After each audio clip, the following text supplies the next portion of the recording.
नमस्कार दोस्तों, मैं विकास शुक्ला स्वागत करता हूं आपका आपके अपने चैनल स्टडी विद आकाश में। दोस्तों, जैसा कि मैं आपको पहले ही इससे संबंधित 3 वीडियो दे चुका हूं। आज ये इसका चौथा पार्ट है और आगे भी आपको 2 वीडियो और प्राप्त होंगी। आज मैं आपको 25 MCQ क्वेश्चन करवाने वाला हूं। दोस्तों, शुरू करने से पहले आप सबसे पहले हमारे चैनल को सब्सक्राइब कर दीजिए और वीडियो को शेयर कर दीजिएगा। चलिए दोस्तों, शुरू करते हैं। आज का हमारा पहला प्रश्न है, दृश्य वर्ण क्रम में सबसे कम तरंगदैर्ध्य वाला रंग है।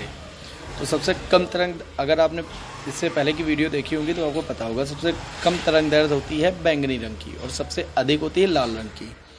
तो डी विकल्प बिल्कुल सही हो जाएगा, बैंगनी। चलिए दोस्तों, अगले प्रश्न की ओर बढ़ते हैं। हमारा अगला प्रश्न है, निम्नलिखित में से किसमें उच्चतम ऊर्जा होती है। तो सबसे अधिक ऊर्जा तो होती है बैंगनी रंग में, परंतु इसमें बैंगनी रंग नहीं दिया, तो बैंगनी रंग के बाद होती है नीले रंग की ऊर्जा। तो ए विकल्प बिल्कुल सही हो जाएगा और सबसे कम होती है लाल रंग में।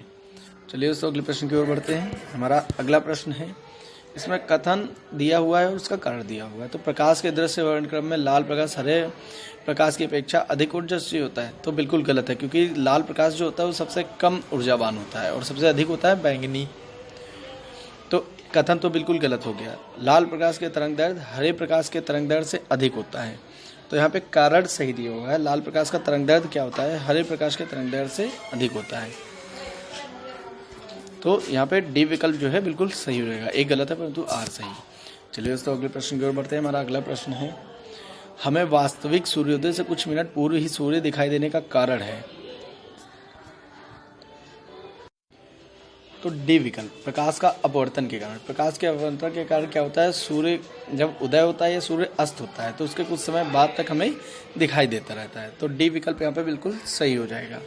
चलिए दोस्तों, अगले प्रश्न की ओर बढ़ते हैं। हमारा अगला प्रश्न है, क्षितिज के समीप सूर्य एवं चंद्रमा के दीर्घवृत्ताकार दिखाई देने का कारण है। तो क्या कारण है, अपवर्तन। अभी जैसा कि मैंने आपको पिछले ही प्रश्न में बताया, अपवर्तन के कारण। तो ए विकल्प बिल्कुल सही हो जाएगा। चलिए दोस्तों, अगले प्रश्न की ओर बढ़ते हैं। हमारा अगला प्रश्न है, सूर्य के प्रकाश के आदर्श भाग से प्रकाश संश्लेषण किया जाता है। तो किसके द्वारा, बैक्टीरिया के द्वारा किया जाता है, जो कि समुद्र में सतह से 400 से 800 फीट तक की गहराई में पाए जाते हैं। उनको कहते हैं ग्रीन सल्फर बैक्टीरिया। ये क्या करते हैं, अल्ट्रावायलेट विकिरण को प्रयोग करके प्रकाश संश्लेषण कर ऊर्जा उत्पन्न करते हैं। तो सी विकल्प बिल्कुल सही हो जाएगा हमारा। चलिए दोस्तों, अगले प्रश्न की ओर बढ़ते हैं। हमारा अगला प्रश्न है, ट्रैफिक सिग्नल में लाल प्रकाश प्रयुक्त होता है क्योंकि इसकी तरंगों की दैर्ध्य, यानी कि सबसे अधिक तरंगदैर्ध्य किसकी होती है, लाल प्रकाश की होती है, इसलिए इसका प्रयोग किया जाता है। तो ए विकल्प बिल्कुल सही हो जाएगा। चलिए दोस्तों, अगले प्रश्न की ओर बढ़ते हैं। हमारा अगला प्रश्न है, कथन दिया है यहाँ पे, खतरे का सिग्नल लाल रंग का बनाया जाता है, उसका कारण, लाल रंग का प्रकीर्णन सबसे कम होता है। तो यहाँ पे ए तथा आर दोनों सही हो जाएंगे, जैसा कि आपको पहले, क्योंकि लाल रंग का क्या है, तरंगदैर्ध्य सबसे अधिक होती है। माफ कीजिएगा, विकल्प देख लेते हैं। तो यहाँ पे ए विकल्प है। ए तथा आर दोनों सही है और आर ए की सही व्याख्या भी है इसमें। चलिए दोस्तों, अगले प्रश्न की ओर बढ़ते हैं। हमारा अगला प्रश्न है, आकाश नीला दिखाई पड़ता है क्योंकि नीले प्रकाश का प्रकीर्णन सबसे अधिक होता है, इस कारणवश आकाश में नीला दिखाई पड़ता है। तो ये विकल्प बिल्कुल सही हो जाएगा। चलिए दोस्तों, अगले प्रश्न की ओर बढ़ते हैं। आकाश नीला लगता है क्योंकि लघु तरंगे की अपेक्षा वायुमंडल द्वारा अधिक प्रकीर्णन होती है। तो बी विकल्प बिल्कुल सही हो जाएगा। चलिए दोस्तों, अगले प्रश्न की ओर बढ़ते हैं। हमारा अगला प्रश्न है, खतरे के संकेतों के लिए लाल प्रकाश का प्रयोग किया जाता है। इससे पहले अभी आपको बता चुका हूँ मैं, इसका प्रकीर्णन सबसे कम होता है, इस कारण बस। तो ए विकल्प बिल्कुल सही हो जाएगा। चलिए दोस्तों, अगले प्रश्न की ओर बढ़ते हैं। आकाश का रंग नीला इस कारण होता है, क्यों होता है, प्रकाश के प्रकीर्णन के कारण। चलिए दोस्तों, अगले प्रश्न की ओर बढ़ते हैं। हमारा अगला प्रश्न है, आकाश नीला दिखाई देता है तो प्रकाश के प्रकीर्णन के कारण। तो डी विकल्प बिल्कुल सही हो जाएगा। चलिए दोस्तों, अगले प्रकाश के प्रकीर्णन के कारण। चलिए दोस्तों, अगले प्रश्न की ओर बढ़ते हैं। हमारा अगला प्रश्न है, अस्त होते समय सूर्य लाल दिखाई देता है। तो सूर्य लाल क्यों दिखाई देता है, प्रकीर्णन के कारण। तो बी विकल्प बिल्कुल यहाँ पे सही हो जाएगा। चलिए दोस्तों, अगले प्रश्न की ओर बढ़ते हैं।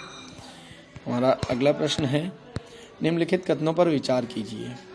तो यहाँ पे दिया है, आकाश के नीला दिखाई देने का कारण प्रकाश का कम प्रकीर्णन है। तो बिल्कुल सही है, कम प्रकीर्णन के कारण ही हमें आकाश नीला दिखाई देता है। इंद्रधनुष के 7 रंगों का कारण है प्रकाश का प्रकीर्णन। तो यहाँ पे ये गलत है। सूर्योदय के समय सूर्य लाल दिखाने के कारण प्रकाश का प्रकीर्णन, तो ये भी सही हो जाएगा। तो एक और 3 सही है, दूसरा गलत। तो विकल्प देख लेते हैं। तो यहाँ पे बी विकल्प 1 तथा 3 सही है। चलिए दोस्तों अगले प्रश्न की ओर बढ़ते हैं। हमारा अगला प्रश्न है, सूर्यास्त तथा सूर्योदय के समय सूर्य के लाल रंग का प्रतीत होने के कारण है, तो प्रकाश का प्रकीर्णन। चलिए दोस्तों अगले प्रश्न की ओर बढ़ते हैं। हमारा अगला प्रश्न है, अंतरिक्ष यात्री को आकाश का रंग दिखाई देता है। अगर आप अंतरिक्ष से आकाश को देखेंगे तो काला दिखाई देगा, तो सी विकल्प बिल्कुल सही हो जाएगा, काला। दोस्तों अगले प्रश्न की ओर बढ़ते हैं। हमारा अगला प्रश्न है, जब अधिक ऊंचाई पर वायुयान से आकाश को देखा जाता है तो वह दिखाई देता है। इसमें भी काला दिखाई देगा, यानी कि बी विकल्प बिल्कुल सही हो जाएगा। चलिए दोस्तों अगले प्रश्न की ओर बढ़ते हैं। समुद्र नीला प्रतीत होता है, क्यों? आकाश के परावर्तन तथा जल के कणों द्वारा प्रकाश के प्रकीर्णन के कारण, तो बी विकल्प बिल्कुल सही हो जाएगा। क्यों होता है ऐसा? क्योंकि बैंगनी और नीले रंग का जो प्रकाश होता है उसकी तरंग दैर्घ्य जो होती है सबसे कम होती है और इनका प्रकीर्णन सबसे अधिक होता है, तो इसी के कारण समुद्र और आकाश दोनों नीले दिखाई देते हैं। चलिए दोस्तों अगले प्रश्न की ओर बढ़ते हैं। हमारा अगला प्रश्न है, प्रसारी विश्व की संकल्पना आधारित है, तो डॉपलर प्रभाव पर। ए विकल्प बिल्कुल सही हो जाएगा। चलिए दोस्तों अगले प्रश्न की ओर बढ़ते हैं। हमारा अगला प्रश्न है, मान लीजिए पृथ्वी से पश्चिमगामी हो रहे एक रॉकेट यान की चाल प्रकाश के वेग की 2/10 है। रॉकेट यान में स्थित यात्रियों को जो प्रकाश नीला दिखाई देगा, पृथ्वी पर स्थित प्रेक्षकों को किस रंग का दिखाई देगा? तो पीले रंग का। तो सी विकल्प बिल्कुल सही हो जाएगा। चलिए दोस्तों अगले प्रश्न की ओर बढ़ते हैं। हमारा अगला प्रश्न है,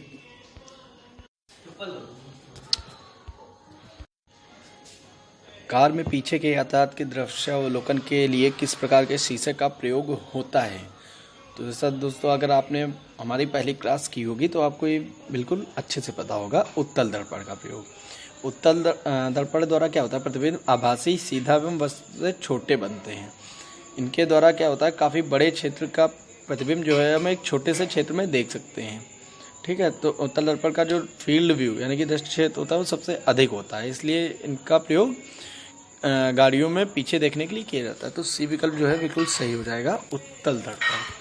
चलिए दोस्तों अगले प्रश्न की ओर बढ़ते हैं। हमारा अगला प्रश्न है, कार के पीछे आने वाले यातायात को देखने के लिए निम्नलिखित प्रकार के दर्पणों में से किसका प्रयोग किया जाता है? तो ए विकल्प बिल्कुल सही हो जाएगा, उत्तल दर्पण का। चलिए दोस्तों अगले प्रश्न की ओर बढ़ते हैं। हमारा अगला प्रश्न है, वाहनों में पृष्ठ दृष्टि दर्पण के रूप में किस दर्पण का प्रयोग लाया जाता है? तो यहाँ पे बी विकल्प बिल्कुल सही हो जाएगा, उत्तल दर्पण। चलिए दोस्तों अगले प्रश्न की ओर बढ़ते हैं। हमारा अगला प्रश्न है, दाढ़ी बनाने के लिए काम में लेते हैं, तो दाढ़ी बनाने के लिए किस दर्पण का प्रयोग किया जाता है? अवतल दर्पण का। अवतल दर्पण क्या होता है, एक गोलाकार दर्पण है जिसके उभरे हुए तल पर पॉलिश की होती है तथा अंदर का तल परावर्तक होता है। इसके द्वारा प्रतिबिंब दर्पण के सामने बड़ा बनता है, तो इसीलिए दाढ़ी बनाने के लिए किसका प्रयोग करते हैं? अवतल दर्पण का। तो यहाँ पे ए विकल्प बिल्कुल सही हो जाएगा। दोस्तों इसी के साथ इस वीडियो को हम समाप्त करते हैं। अगर आपको वीडियो पसंद आई हो तो लाइक कर दीजिएगा और वीडियो को शेयर कर दीजिएगा और हमारे चैनल को सब्सक्राइब कर लीजिएगा। धन्यवाद।